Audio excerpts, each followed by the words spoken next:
Australia का, तू जाके बलिया को बिहार के मुख्यमंत्री का आने बना बाटा यार, झेला था वो उनके बेईमानन के, लालू यादव के और तेजस्वी के। तोरे जैसा पढ़ल लिखल आदमी केकर गुलामी करा था समझे नहीं होता।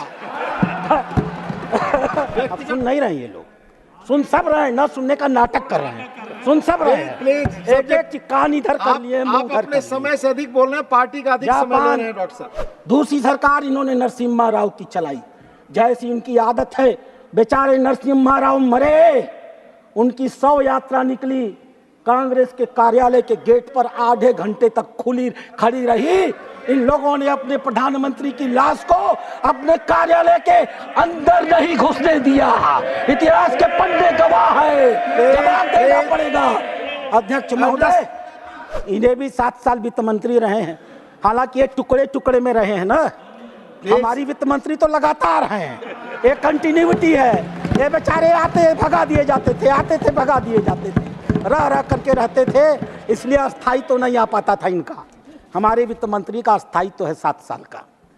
यहाँ बैठ करके इन्होंने शासन किया होगा, आरबीआई को नकारते हैं। उसी आरबीआई के सहारे ये वित्त मंत्री बने रहे होंगे। आज इतनी अनैतिकता है कि उसी आरबीआई के आधार पर इन्होंने ही गवर्नर बनाए होंगे। आज उसी आरबीआई की रिपोर्ट को चुनौती दे रहे हैं। आरबीआई और ईपीएफओ रोजगार की बात करते हैं। 2017 के पहले यह सरकार रोजगार की गणना ही नहीं कराती थी। बैठे हैं, हिम्मत होगी तो खुली जवाब देंगे। 2012-13 में जब आपने सरकार छोड़ी थी वित्त मंत्री, तो भारत का फिस्कल डेफिसिट 10.5% था। आपको बहुत आंकड़े याद होते हैं ना, तो याद करिएगा 12 से 13 में भारत का एफडी 10.5, भारत का फिस्कल डेफिसिट 10.5% था। होगा तो आप खड़े होकर चुनौती दीजिएगा। प्रमोद जी, 2091 में आप ही की सरकार थी, 3 हफ्ते का फॉरेन रिजर्व आपके पास नहीं था, 3 हफ्ते का पैसा नहीं था आपके पास। मूडी ने आपको डाउनग्रेड कर दिया था, आईएमएफ ने आपको लोन देने से मना कर दिया था, वर्ल्ड बैंक ने आपका पैसा रोक लिया था। आपके पास पूरी की पूरी व्यवस्था फेल कर रही थी।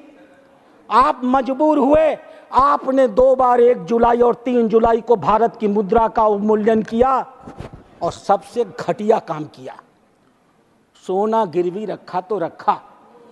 अगर आपका दिल साफ था तो खुलेआम सामने रखते। चोरी से सोना गिरवी रखने का काम दुनिया की किसी सरकार ने किया तो भारत सरकार ने किया। और भारत का 67 टन सोना इन लोगों ने 2 बार, एक बार 20 टन सोना, एक बार 43 टन सोना। मेरे को कोई असर नहीं पड़ता, बैठो नहीं चिल्लाते रह जाओगे। एक बार 20 टन सोना और एक बार 67 किलो सोना इन लोगों ने गिरवी रखा, रात के अंधेरे में रखा।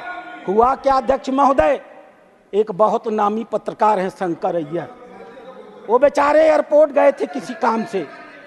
उन्होंने देखा कि एक ट्रक का पहिया फट गया तो वो देखने पहुंचे, पता चला कि उसके अंदर सोना भरा हुआ है।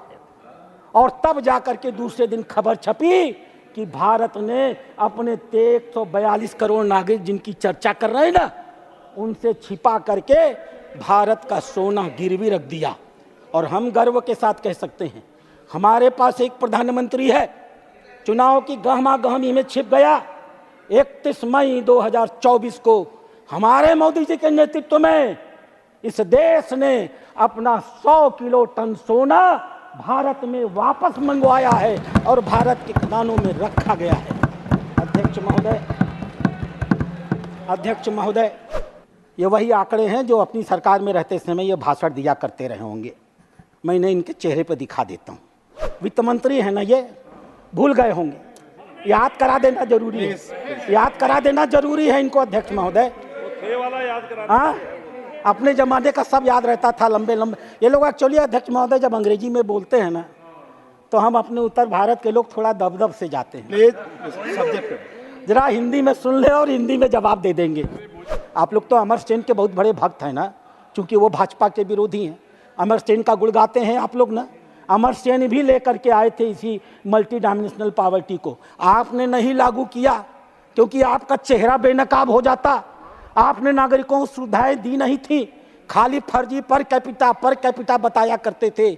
इसलिए आपने इस देश में मल्टी डायमेंशनल पॉवर्टी कभी नहीं लागू की।